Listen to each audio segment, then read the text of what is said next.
Olá, vou ler e comentar hoje o artigo de título Não existem ingredientes essenciais em rações para aquicultura. Artigo de autoria do professor Dr. Kevin Fitzsimons, da Universidade do Arizona. Este artigo ele foi publicado na Global Aquaculture Advocate em 2020. Esta é a primeira parte do artigo. O sumário dessa primeira parte é o seguinte: após a introdução, não existem ingredientes essenciais, eliminação da farinha e óleo de peixe das rações para aquicultura, alternativas à farinha e ao óleo de peixe, contaminação da farinha e óleo de peixe. Vamos para a introdução.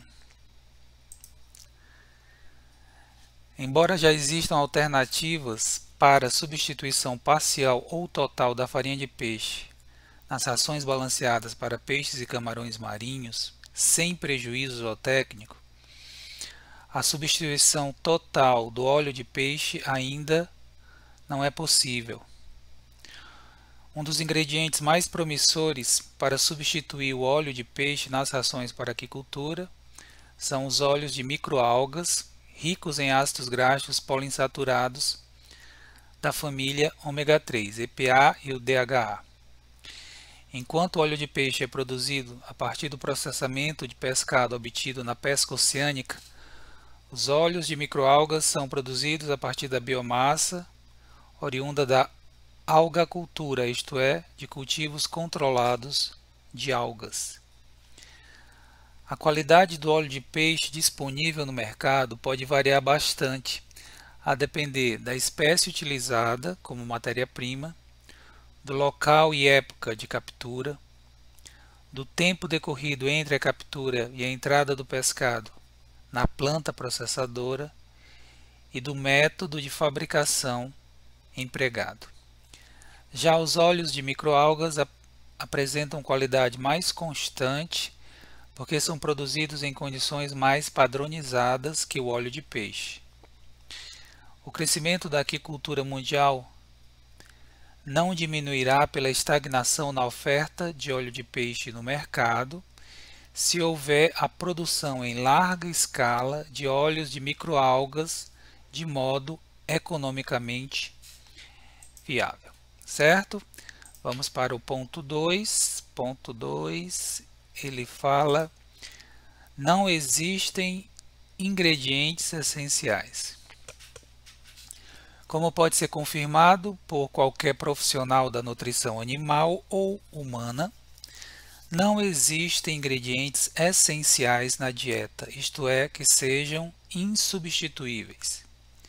Como se sabem, existem nutrientes essenciais, mas não ingredientes essenciais na dieta humana e animal.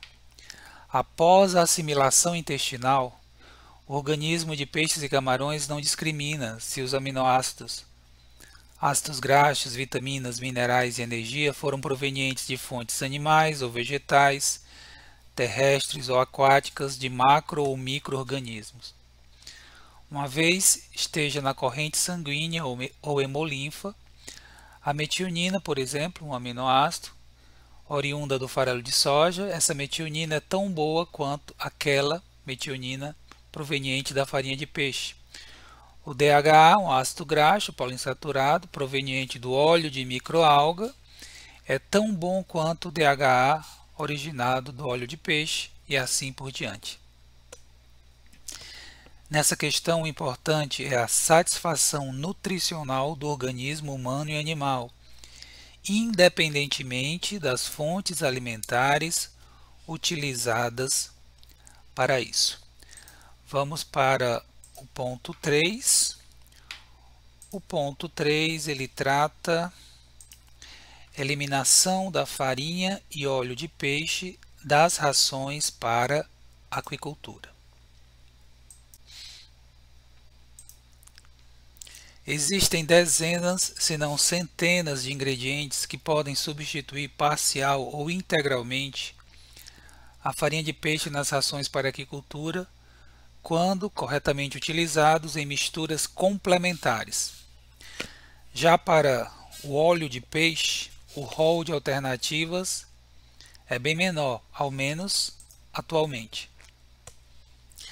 Existem ingredientes alternativos que possuem os mesmos nutrientes existentes na farinha e óleo de peixe, obviamente em diferentes concentrações. Nessa questão, o importante é encontrar alternativas à farinha e ao óleo de peixe que deem flexibilidade aos nutricionistas para trabalhar com diferentes fórmulas que assegurem a viabilidade econômica dos produtos e ainda sejam ambientalmente corretas. É indiscutível que a farinha e o óleo de peixe, tais como de anchoveta, são produtos de alto valor nutritivo para rações animais e que, por isso, sempre poderão ser utilizados como ingredientes alimentares. O equívoco, entretanto, seria considerar que a produção de rações para a aquicultura depende do uso de farinha e óleo de peixe como ingredientes obrigatórios em rações balanceadas para peixes e camarões marinhos.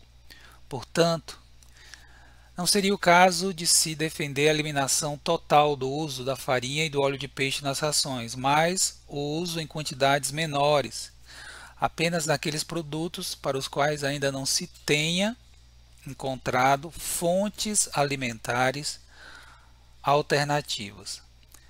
Vamos para o ponto 4. O ponto 4 ele trata alternativas à farinha e ao óleo de peixe. Atualmente existem muitos concentrados proteicos que, quando combinados corretamente entre si, podem substituir parcial ou totalmente a farinha de peixe em rações para peixes e camarões marinhos. Podem ser citados como exemplo o concentrado proteico de soja, farinhas de leveduras e bactérias, farinhas de microalgas, farinhas de insetos e os subprodutos da indústria da carne, tais como farinha de víscera de aves e farinha de carne e ossos.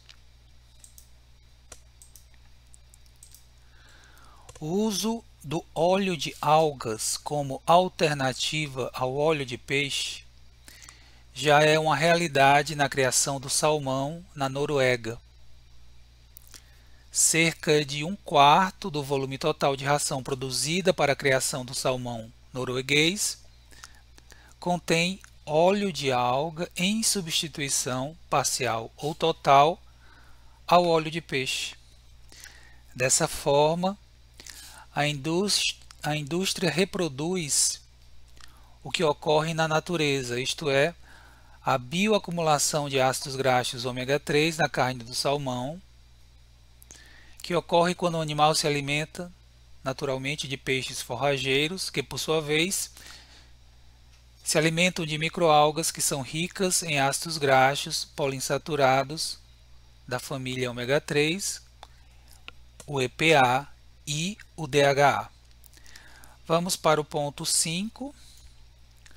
O ponto 5 ele vai discutir contaminação da farinha e óleo de peixe. Concentrações tóxicas de determinados contaminantes ambientais, tais como dioxinas, bifenilos policlorados, PCBs, éteres difenílicos polibromados, BPDEs, furanos e pesticidas organoclorados, têm sido observadas, concentrações tóxicas desses compostos têm sido observadas na farinha e principalmente no óleo de peixe. Esses contaminantes ambientais, denominados poluentes orgânicos persistentes, POPs, acumulam-se nos tecidos adiposos dos peixes forrageiros, utilizados como matéria-prima para a fabricação da farinha e do óleo de peixe. espécies de peixe alimentadas com rações comerciais contendo níveis elevados de farinha e óleo de peixe, tal como o salmão do Atlântico, salmo salar, podem se contaminar com POPs, poluentes orgânicos persistentes, de tal forma que, posteriormente, os consumidores da carne do salmão poderão também se contaminar, já que esses compostos, os POPs, poluentes orgânicos persistentes, são compostos passíveis de bioacumulação.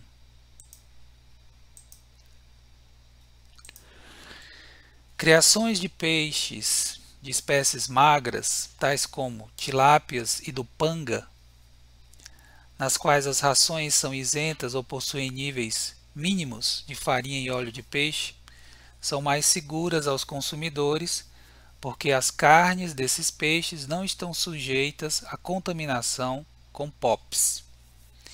Como os POPs são compostos carcinogênicos, as fábricas de farinha e óleo de peixe empregam tecnologias e processos para remoção e eliminação dessas substâncias dos produtos finais, do produto final. Entretanto, mesmo que essas tecnologias de descontaminação sejam bem-sucedidas, o que nem sempre acontece ou pode acontecer, haverá aumento nos custos de produção da farinha e óleo de peixe. Já os óleos de microalgas, por serem produzidos em ambientes controlados de cultivo, não apresentam nenhum tipo de contaminação por pesticidas orgânicos persistentes, que são os POPs. Nós já estamos aí com 12 minutos, vamos dar uma paradinha aqui. Essa fica sendo a primeira parte, em breve voltarei com a segunda e última parte desse artigo. Até já!